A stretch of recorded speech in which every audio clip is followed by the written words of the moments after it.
qui me frappe et ce qui me désole, c'est le vide politique, le vide de programme, le vide en termes de conception d'un gouvernement et d'un président qui est habitué à mentir aux Français, est habitué à faire croire en de belles histoires, en des mythes, plutôt que de s'attaquer véritablement aux réalités.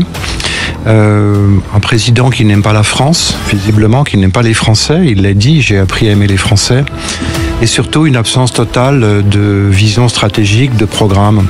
Dans cette vidéo, Pierre de Gaulle exprime des critiques sévères envers le gouvernement français actuel. Examinons les points clés qu'il soulève.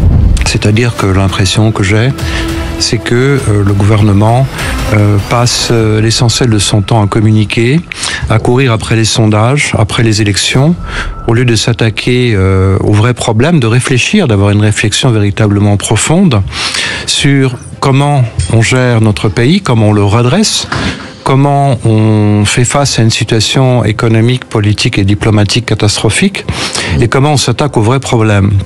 C'est-à-dire, je souhaiterais que ce gouvernement puisse établir, région par région, département par département, collectivité locale par collectivité locale, des discussions avec les entrepreneurs, des discussions avec les artisans, pour lancer des programmes locaux, des programmes nationaux, des grands projets, et établir qu'est-ce qu'on fait, et demander des résultats concrètement sur le terrain, aux politiques, pour que les choses avancent, pour que le pouvoir d'achat des Français soit défendu, pour que leur sécurité soit véritablement garantie. Elle ne l'est pas, ni dans les rues, ni sur le plan international, ni vis-à-vis du terrorisme.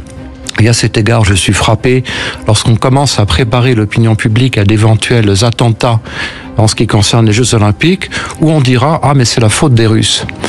C'est la faute d'un gouvernement et d'un président qui ne sait pas tenir son pays, qui a fait des erreurs diplomatiques considérables, notamment vis-à-vis du conflit Israël-Palestine, et qui nécessairement devra faire face à un terrorisme. Alors forcément, c'est la faute des autres. Il y a cet esprit d'abandon et cette trahison qui vise à faire croire aux Français qu'on peut confier les intérêts de la France, qu'on peut confier leurs intérêts à des étrangers, à des intermédiaires, à une commission européenne. Tout ça parce qu'on ne veut pas ou qu'on ne peut pas régler ses propres problèmes. Ça me scandalise et je pense qu'il faut complètement revoir la façon de gouverner et la façon d'établir un rapport avec les Français pour les protéger et les défendre. Alors Pierre de Gaulle, juste pour l'histoire, la question européenne, vous dites justement on délègue à des étrangers, mais que répondez-vous à ceux qui vous disent mais attendez, la France est très très bien, mais la France est trop petite aujourd'hui dans le concert mondial pour ne pas être absolument en concert avec l'Europe, avec l'Union européenne pour avoir la puissance, c'est l'Europe, c'est ce qu'on nous répète en tout cas à certains nombres, à longueur de médias et à longueur de journée. La France seule, comment voulez-vous qu'elle se débrouille? Mais c'est la France qui fait l'Europe et non pas l'inverse. Ce n'est pas en confiant à une technocratie européenne nos intérêts qu'on va défendre notre propre position. La France est un grand pays, la France est une grande puissance économique, est une grande puissance en termes d'innovation, en termes de savoir-faire, en termes de capital culturel, en termes de capital scientifique. Nous avons les meilleures écoles du monde, nous avons un savoir-faire, une technologie considérable. Nous bénéficions toujours d'une étendue en termes d'influence, d'une action internationale. Nous sommes le deuxième territoire maritime mondial. Faut le rappeler, et je pense que c'est une grave erreur, et c'est d'ailleurs le vœu des Américains, de vouloir réduire la France à un rôle continental et de meilleurs élèves des Américains et de nous, circonscrire au glacis européen, au glacis continental. Et alors justement, ceci m'amène, on va parler évidemment de tout cela, on va parler de ce qui se passe à l'étranger, de la politique étrangère de la France, la politique intérieure, mais la question que je vais vous poser tout de suite, je viens de vous entendre et on vous entend, et on vous avait entendu il y a 1 an et demi, pourquoi n'entrez-vous pas en politique? Pourquoi justement, et je ne parle même pas de votre nom, je ne parle pas de ce qui vous engage ou vous oblige, mais pourquoi vous ne dites pas, bon bah écoutez, moi, avec mes moyens, je vais essayer de participer à cette volonté, cette lucidité, ce réveil. Je ne suis pas là pour faire de la politique. Je suis là pour défendre la France et les Français, parler de la France et faire en sorte que son prestige, son rang soit restauré sur la scène internationale, qu'elle devienne une grande nation, redevienne une grande nation, entendue, et qu'elle se soit un pays prospère, sécurisé, que les Français soient épanouis, que les Français croient de nouveau en leur avenir, et je voudrais porter un message d'espoir. C'est pour ça que j'ai créé cette fondation. Mais je ne suis pas là pour faire de la politique. Je ne suis pas attaché à des échéances électorales. Ce qui m'intéresse, c'est la France et les Français. Alors justement, à votre avis, parlons de ça, on va parler évidemment de la fondation. Comment, je veux dire, même si vous ne faites pas de politique, on est chacun d'entre nous, on est concerné par cela, la politique s'occupe de vous. À votre avis, ce n'est pas un combat perdu. Vous avez dit les avantages, effectivement, que la France était encore, et heureusement, un grand pays. Mais vous avez vu la désindustrialisation, vous avez vu la vente des bijoux de famille, vous avez vu la délocalisation un peu partout, vous avez vu effectivement que l'on confie d'un côté à des conseillers américains la communication, mais beaucoup plus grave, tout le problème, je veux dire, qu'on est en train d'acheter du gaz de schiste aux États-Unis, du pétrole indien qui est du pétrole russe raffiné, etc., etc. On pourrait passer 2 heures à en parler. C'est-à-dire qu'on a l'impression qu'on a délocalisé beaucoup de choses, pas tout heureusement, mais beaucoup de choses, et on a l'impression que, il dit, bon, mais écoutez, c'est pas pour nous, l'agriculture, vous savez dans quel état c'est, l'industrie, on a vu la désindustrialisation, le tertiaire, nous sommes le tertiaire, sauf que, est-ce que la France est un pays uniquement de services et de tourisme? Je pense que notre pays est en grand danger, justement, de se transformer en industrie de services et en secteur tertiaire. On a vu les dégâts de cette désindustrialisation, notamment en Grande-Bretagne, poussée par Margaret Thatcher à l'époque, qui disait la société, ça n'existe pas. Le fait de désindustrialiser un pays, de retirer ses forces productives, ses capacités industrielles, je parle aussi bien de l'industrie lourde que la sidérurgie, que de l'innovation, que nos technologies agricoles, l'agriculture même, nos métiers, nos artisans, tout ce qui fait la richesse et la diversité des Français, c'est ça qui fait la stabilité et la continuité d'un pays, à la fois d'un point de vue économique, mais en même temps en termes de structure de société. Le fait d'avoir désindustrialisé un pays rend vulnérable notre société parce ça crée une fracture. Et surtout, une société de service est bien plus indépendante.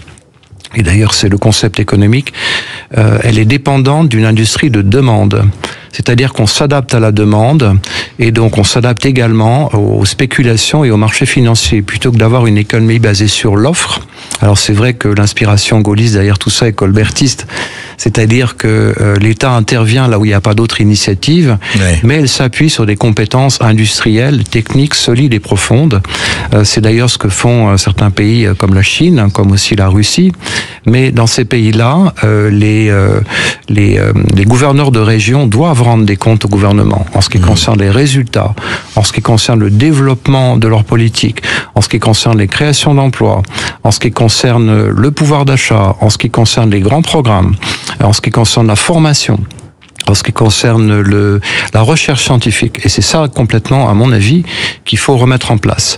Notre société déstructurée est une société beaucoup trop dépendante, je vous l'ai dit, de la demande et des marchés, comme la France est dépendante d'ailleurs, en se désindustrialisant, mais aussi en s'endettant considérablement. Vous avez rappelé effectivement l'état de notre pays qui s'est aggravé depuis de nombreuses années et depuis notre dernier entretien. L'endettement de la France dépasse 3 000 milliards. L'endettement hors bilan, c'est-à-dire décommissionnement des centrales nucléaires, les retraites des fonctionnaires, tous les postes qui ne sont pas directement comptabilisés, c'est 8 000 milliards de dollars. Ça rend notre pays dépendant, puisque cette dette, il faudra bien la refinancer, il faudra bien surtout la rembourser. Et à l'époque, on a créé une croissance artificielle en inondant les marchés d'argent gratuits, puisque la planche à billets pour simuler une croissance artificielle battait son plein. il fallait 8 mois de production française de produits intérieurs bruts pour rembourser uniquement les intérêts de la dette. Avec des taux d'emprunt qui sont maintenant vers 1,80 ou 2% sur 10 ans, une année ne suffit même plus pour rembourser les intérêts. Alors on se lance dans des grands programmes, on se lance dans un soutien, je dirais, débridé sur la future gestion des pandémies, sur l'aide à l'Ukraine, qui est une guerre qui ne nous concerne pas. Au détriment des Français, on va faire entrer l'Ukraine, on en parlera largement, dans l'Europe et dans l'OTAN. Ça coûtera 180 milliards de plus. Et déjà, le président Zelensky a dit, mais à ma foi, la reconstruction de mon pays, ça va coûter 700 milliards. La France participe à hauteur de 20% dans le budget européen. Je pense qu'on n'a absolument pas ni les moyens ni les capacités de continuer cette surenchère. Il est grand temps de se redresser plutôt que de communiquer, de passer d'un thème à un autre, de changer d'opinion en fonction des sondages, en fonction des élections à gagner. Est-ce que, au fond, on peut se dire, parce que ça fait quand même des décennies qu'il y a une courbe qui suit son cours, mais peut-être pas en remontant, est-ce que c'est une question d'homme, quand j'ai une question d'homme, une question de volonté, de courage, sans parler de ce qu'il faudrait faire, mais on a l'impression, si vous voulez, aujourd'hui, que les choses suivent leur cours et que personne, à part quelques-uns, heureusement, mais enfin, ne s'y oppose vraiment. Alors, il va y avoir l'échéance des européennes. Juste un mot, est-ce qu'à votre avis, ces élections européennes vont changer quoi que ce soit ou pas? Je pense que non. Ce qui est certain, c'est que le parti qui sortira gagnant ces élections européennes sera, encore une fois, l'abstention. C'est-à-dire le refus d'un système. Je suis attaché à dire la vérité aux Français, dénoncer l'existence d'une technocratie européenne qui fait que la nation, la France, n'existe plus. Le droit européen est supérieur au droit français.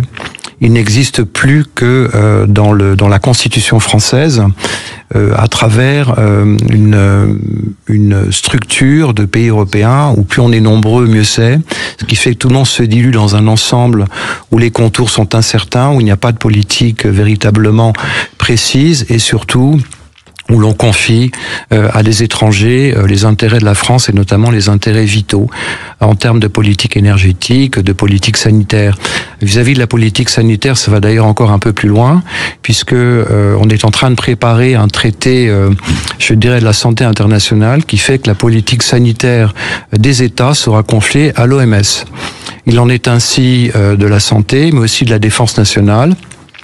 Sans l'Europe, nous sommes perdus, mais je crois que la France a largement les capacités de se défendre, d'exister et de se développer. L'idée d'une armée européenne, pour moi, c'est une utopie. Vous ne verrez jamais ni les Suédois, ni les Allemands, ni les Italiens véritablement défendre strictement les intérêts de la France, mais évidemment les intérêts de leur propre nation. Oui. Alors il y a beaucoup de manipulations autour de ça.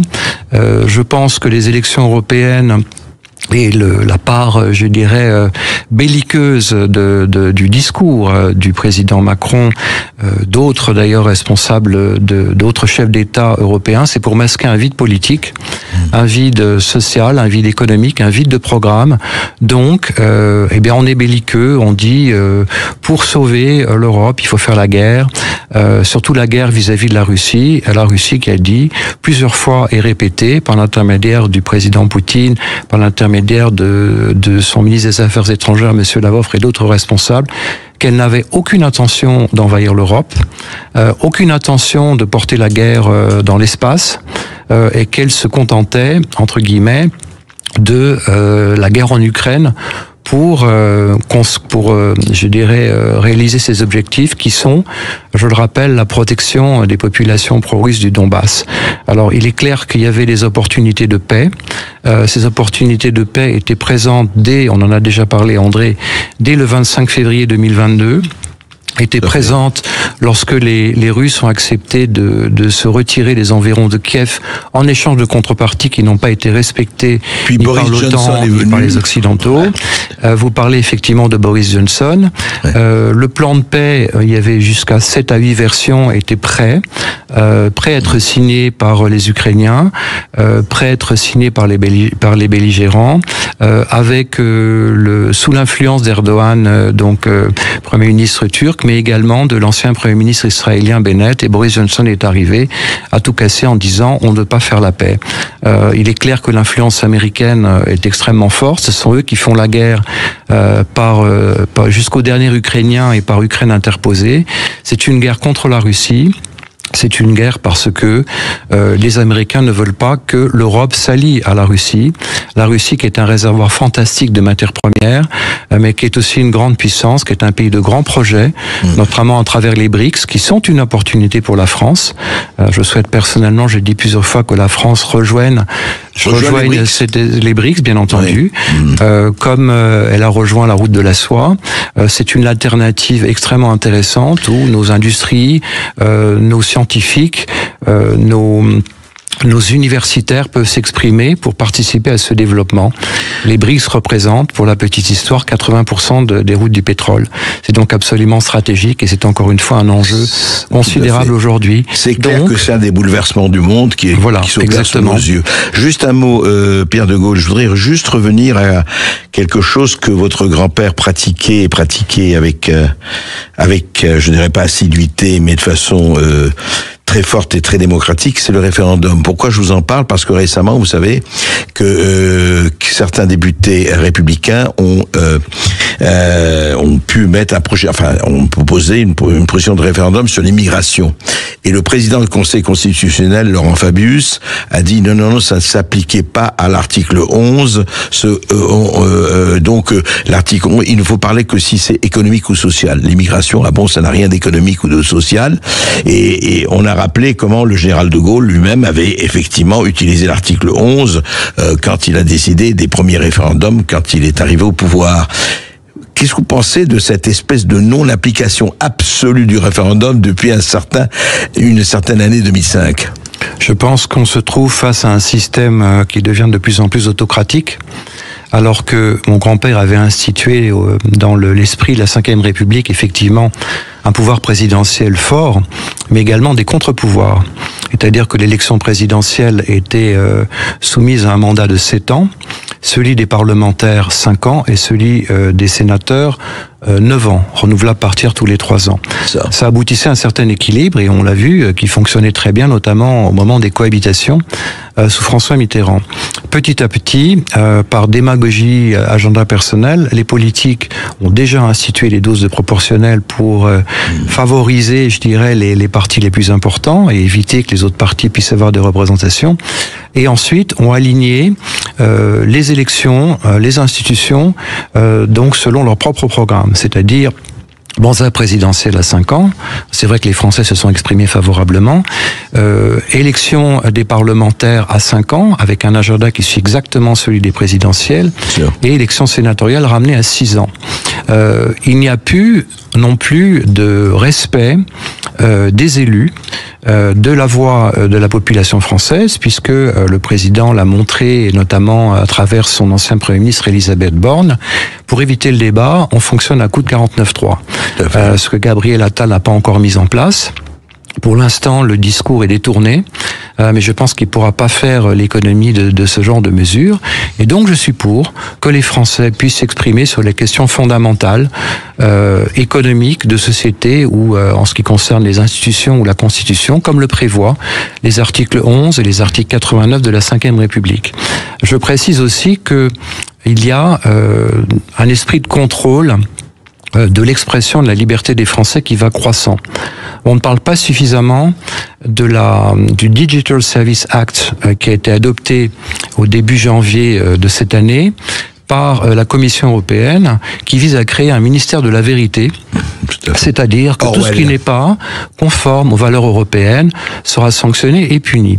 On est en train de sortir maintenant une loi d'ingérence qui est juste. Moi, je pense que c'est une bonne chose. Ça sera aussi l'occasion de décrire à quel point les think tanks américains et l'influence anglo-saxonne est présente au sein de notre société, au sein de notre gouvernement. Tous les conseillers la plupart des conseillers de Macron sont des anciens McKinsey, à qui on a confié des mandats de 2 milliards d'euros pour la gestion des réseaux sociaux sur les élections présidentielles, les 2 dernières élections présidentielles, mais également la gestion du Covid. McKinsey, d'ailleurs, qui n'a pas payé d'impôts pendant près de 10 ans. Nos élites politiques sont formées par le programme des Young Leaders américains. Il y en est ainsi. Les Young Global Leaders. Les Young Global Leaders. Gabriel Attal, notamment, en fait partie. Sarkozy, évidemment, en faisait partie. Donc tout ça fait partie s'inscrit dans un programme de contrôle, d'influence et d'ingérence. Les think tanks les plus connus sont Aspen, sont Berggruen, sont Bilderberg, et nombre de nos élites politiques sont issus et payés directement par ces centres d'influence. Pas payés directement à l'époque, pas maintenant quand même. Oui, enfin, je pense que celui qui était, je me souviens plus du nom de cette personne qui était à l'initiative de cette loi d'ingérence, mais il a été rémunéré par Berggruen à l'auteur de 12 000 € par mois. Oui, donc où est la liberté de penser, la liberté d'agir?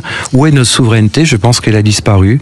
Le référendum est un bon moyen de donner au peuple la possibilité de s'exprimer sur les questions fondamentales. Qui était dans l'article 3 de la Constitution française, à égalité avec le pouvoir représentatif, à la démocratie représentative. C'était par voie des députés et par voie de référendum. Oui, bien entendu. L'article 3. D'ailleurs, cet esprit d'équilibre a été bafoué, puisque je cite souvent cette loi de programmation militaire qui est passée le 14 juillet de l'année dernière pendant que tout le monde était parti en week-end, et qui stipule très clairement que si les réalités essentielles de la nation sont menacées, qui est une définition extrêmement vague, on peut saisir toute personne ou ses propriétés, donc sans contrôle ex post ni a priori, ni a posteriori, sans consultation des assemblées selon le principe que vous venez d'évoquer dans l'article 3, et sans contrôle aucun. Tout ça vise à réduire la liberté des Français, est un frein à nos souverainetés, à notre libre expression. Et c'est quelque chose qu'il faut dire aux Français. Et qu'est-ce qui fait que la sève s'est un peu tarie, pas complètement, heureusement? Je pense que il y a une absence, je dirais, de morale. Je reprends un peu les thèses qu'a développé Emmanuel Todt dans la défaite de l'Occident. C'est-à-dire que on est face à une élite dirigeante qui est issue de la finance, qui est issue des grands cabinets d'avocats, et qui poursuivent un agenda personnel et un intérêt personnel. En plus, cette classe politique est habituée à mentir aux Français constamment. On dit une chose et son contraire la semaine suivante. On a cité souvent Bruno Le Maire qui a dit « je vais mettre l'économie russe à genoux, je vais mettre l'économie chinoise à genoux ». On a l'impression qu'il a jamais regardé une carte de sa vie et qu'il s'est jamais posé la question de savoir quels sont les vrais fondamentaux en ce qui concerne les positions géopolitiques de ces pays et de la France par rapport à ces pays. Résultat, effectivement, la Russie est à genoux. Elle a eu 3,4% de croissance en 2023. Ça sera sans doute un peu plus cette année, le FMI l'a confirmé, avec une balance des paiements qui est quasiment équilibrée. Et la France, elle, de dire « Ah mais oui, on a prévu que le déficit de la balance commerciale serait 4,9%. » Ah bah oui, finalement, c'est 5,5%. Et c'est pas grave, quoi qu'il en coûte, on dépense, ce qui nous rend encore à chaque fois un peu plus dépendants. Cette année, la France devra émettre, corrigez-moi si je me trompe, mais je crois 250 milliards environ d'obligations pour refinancer sa dette. Elle le fera à des conditions de marché. 70 milliards par an. Exactement. Elle le fera à des conditions de marché qui sont défavorables. Et parce qu'on ne sait plus comment sortir de cette situation, qu'on ne sait plus quoi raconter aux Français, on fait un discours de guerre parce que ça permet de rassembler et de combler un vide de programme, un vide politique, un vide d'idées et simplement un vide tout court. Je crois que les élites politiques d'aujourd'hui n'ont plus aucune morale. Ils préfèrent vous dire, ce sont les intérêts particuliers qui l'emportent sur l'intérêt général, quoi, de façon absolue. Mais vous savez, c'est la théorie microéconomique de la spécialisation. C'est-à-dire qu'on on essaie de maximiser le comportement de l'individu, on fait une optimisation sous contrainte et on essaie de réduire une politique économique à long terme en fonction de cette optimisation à court terme. C'est-à-dire soumettre l'économie à une politique de demande en fonction d'algorithmes qui vont prévoir le comportement des individus, donc la demande et le refinancement qui va avec. Nous n'avons plus les moyens de notre politique et je pense qu'il faut commencer par se remettre en question profondément, d'avouer qu'on s'est trompé, de remettre les choses à plat et de reconstruire une politique systématique, sectorielle, de programmes. Au moins les Russes, au moins les Chinois ont une planification. Nous n'en avons absolument aucune. Elle est critiquable, mais elle a le mérite d'exister. Retrouver l'ardente obligation du plan quelque part. Oui, mais je pense que le plan permet de fixer les objectifs, de fixer les esprits, de fixer les responsabilités. Je vais revenir sur l'Europe. On applique des directives européennes dont les États membres sont obligés, que les États membres sont obligés de transposer en droit national sous peine de sanctions, sachant que le droit des nations n'existe plus. Mais il n'y a aucun contrôle ex post et a posteriori, aucun, je dirais, système qui permet de mettre les dirigeants européens, les commissaires européens face à leurs responsabilités et faire en sorte qu'ils rendent compte.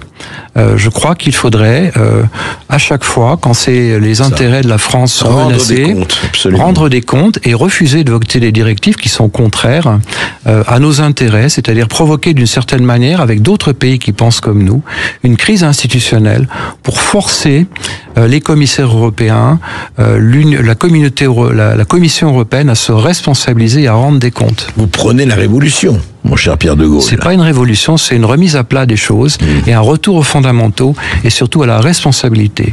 Je pense que les hommes politiques d'aujourd'hui n'ont aucun sens de la responsabilité et je dirais même de responsabilité intellectuelle vis-à-vis de leurs obligations, vis-à-vis du peuple français. Le premier point, critique du gouvernement Pierre de Gaulle pointe du doigt plusieurs problèmes. Manque de vision stratégique. Le gouvernement ne semble pas avoir de plans à long terme pour résoudre les problèmes économiques, politiques et diplomatiques. Et la communication inefficace, l'incapacité à communiquer clairement avec le public nuit à la confiance et à la compréhension des enjeux et absence de projets concrets. Le manque d'initiatives tangibles entrave le progrès du pays. Le deuxième point, la souveraineté de la France. Pierre de Gaulle insiste sur l'importance de la souveraineté nationale. Indépendance nationale, la France doit conserver sa souveraineté et ne pas dépendre excessivement de l'Union européenne ou d'autres influences étrangères. Il critique de la dépendance vis-à-vis de l'UE. Il remet en question la place de la France au sein de l'UE et appelle à une réflexion plus profonde sur cette relation et la défense des capacités françaises. Il encourage à valoriser des compétences et les ressources nationales.